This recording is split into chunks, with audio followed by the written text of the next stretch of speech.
دوستو آج کی ویڈیو میں ہم آپ کو خواجہ سعد رفیق کی لائف سٹوری سنائیں گے۔ خواجہ سعد رفیق کون ہے، ان کا تعلق کس خاندان سے ہے، خواجہ سعد رفیق کے والدین کیا کام کرتے تھے، والد کا قتل کیسے ہوا، والدہ کون تھی۔ ہم آپ کو ان کے بہن بھائیوں کی تفصیل بھی بتائیں گے۔ سعد رفیق نے 2 شادیاں کیوں کی، دوسری شادی کو خفیہ کیوں رکھا ہوا ہے اور یہ شادی کیسے ہوئی، ان کی اولاد کتنی ہے۔ ہم آپ کو سعد رفیق کے سیاسی کیریئر کے بارے میں بتائیں گے، یہ جیل میں کتنا عرصہ رہے، 2024 کے الیکشن کے بعد سے یہ نواز شریف سے کیوں ناراض ہیں۔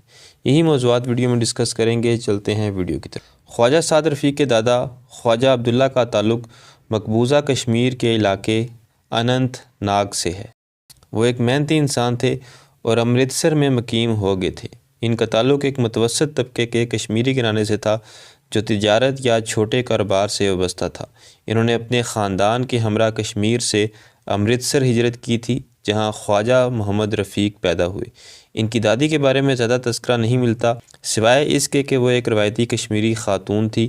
1947 میں جب پاکستان بنا تو خواجہ سعد رفیق کے دادا اور دادی اپنے بچوں کے ہمراہ امرتسر سے ہجرت کر کے لاہور منتقل ہو گئے۔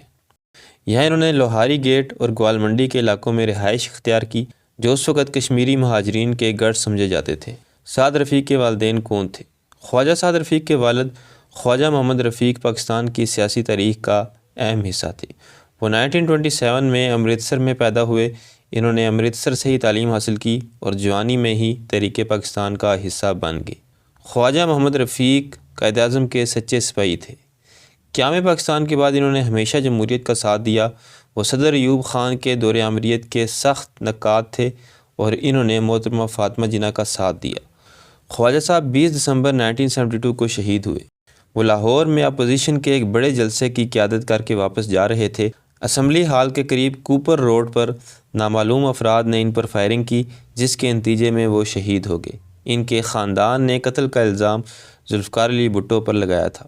شہادت کے بعد ان کی بیگم فرحت رفیق نے اپنے بچوں کی پرورش کی۔ وہ پنجاب اسمبلی کی رکن بھی رہی ہیں۔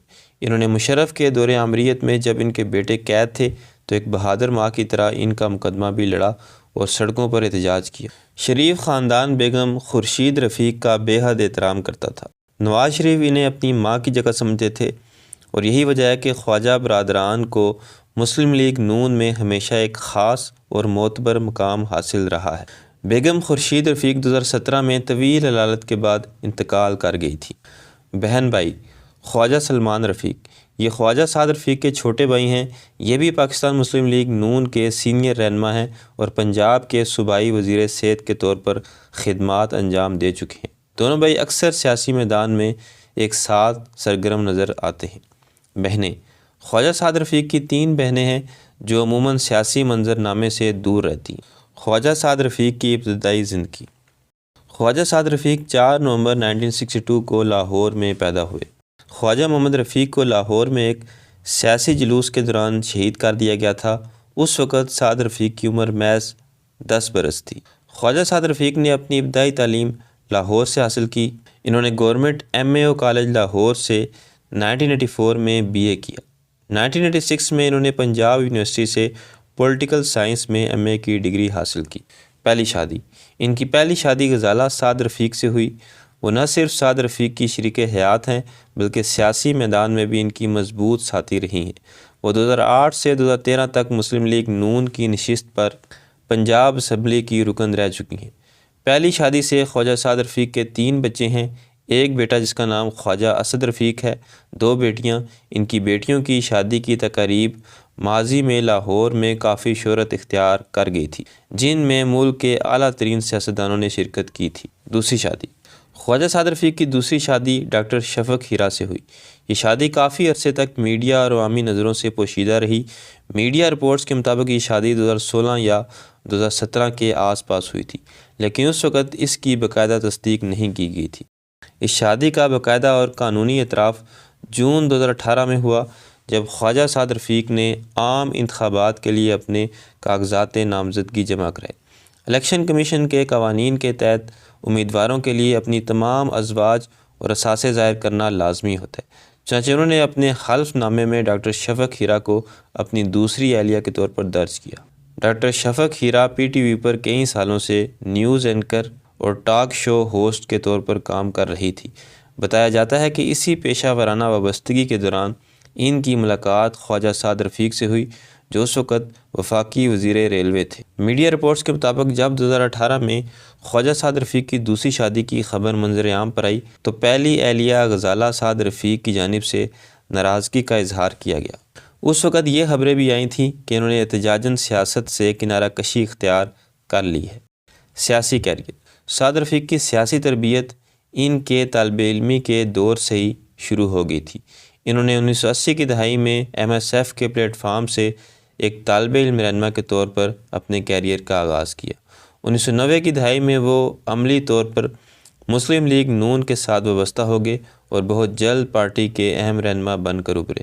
خواجہ سعد رفیق نے وفاقی کابینہ کے رکن کے طور پر 3 بار حلف اٹھایا اور زیادہ تر وقت ان کی پہچان بطور وزیر ریلوے ہی رہی۔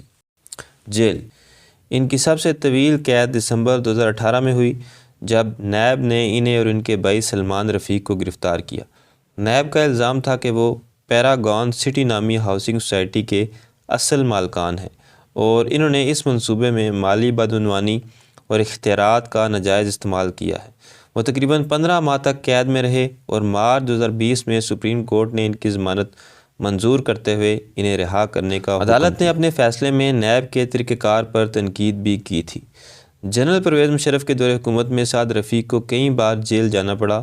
1999 کے مارشل لا کے بعد جب مسلم لیگ نون کی قیادت جلا وطن تھی، سعد رفیق نے ملک میں رہ کر احتجاجی تحریکیں چلائیں، جس کی پاداش میں انہیں متعدد بار گرفتار کیا۔ جب مشرف نے ملک میں ایمرجنسی نافذ کی اور ججز کو نظربند کیا تو سعد رفیق نے وکلا تحریک میں بھرپور حصہ لیا۔ اس دوران انہیں لاٹھی چارج کا سامنا بھی کرنا پڑا اور وہ کئی ماہ تک قید رہے۔ ناراضگی: خواجہ سعد رفیق کا مسلم لیگ نون سے ناراضگی کا آغاز فروری 2024 کے انتخابات کے بعد ہوا۔ دسمبر 2025 میں سعد رفیق نے والد کی برسی پر سخت موقف اپنایا ہے کہ پاکستان ریموٹ کنٹرول جمہوریت سے آگے نہیں بڑھ سکتا۔ ان کا ماننا ہے کہ فیصلے سیاسی قیادت کو کرنے چاہیے، نہ کہ اسٹیبلشمنٹ کو۔ وہ اس بات پر نالاں ہے کہ موجودہ نظام میں سیاستدان کی آزادی محدود ہو چکی ہے۔ خواجہ سعد رفیق نے حالیہ دنوں میں یہ موقف اپنایا ہے کہ کسی کو بھی مائنس نہیں کیا جا سکتا۔ ان کا اشارہ PTI اور عمران خان کی طرف تھا، جس سے یہ ظاہر ہوتا ہے کہ وہ موجودہ حکومت کے اس طریقہ کار سے متفق نہیں ہیں جس میں اپوزیشن کو دیوار سے لگایا جا رہا ہے۔ تو دوستو، یہ تھی میری آج کی ویڈیو۔ ملتے ہیں اگلی ویڈیو میں، تب تک اللہ حافظ۔